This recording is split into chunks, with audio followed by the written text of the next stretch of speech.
Dengan kenaikan harga pembelian pemerintah di tahun 2025 ini, Perum Bulog targetkan serapan gabah petani di Sumsel Babel mencapai 10.000 ton pada tahun 2025.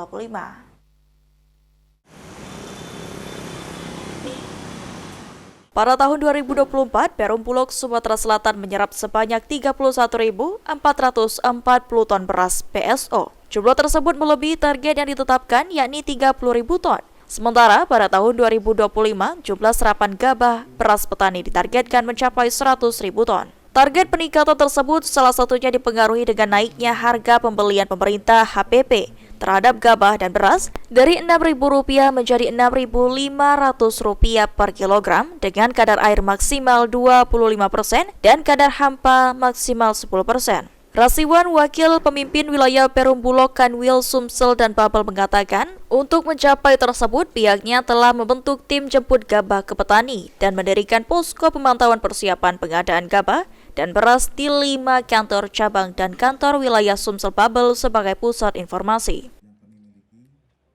Jadi upaya-upaya yang dilakukan tadi, kemudian kita membuat call center ya. Jadi kita sebar melalui posko-posko pantauan pengadaan. Kami ada 5 kantor cabang, di Kanwil sendiri ada, kemudian di Oku, Lahat, Linggo, sampai ke Bangka Belitung.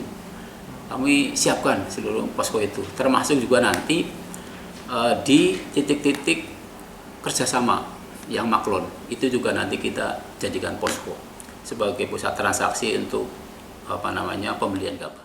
Ditambahkan Rasiwan, kapasitas gudang Bulog wilayah Sumsel Babel dapat menampung hingga 100.000 ton beras, sehingga serapan gabah dari petani akan dimaksimalkan sebagai upaya mendukung program lumbung pangan nasional. Eki Saputra, PAL TV.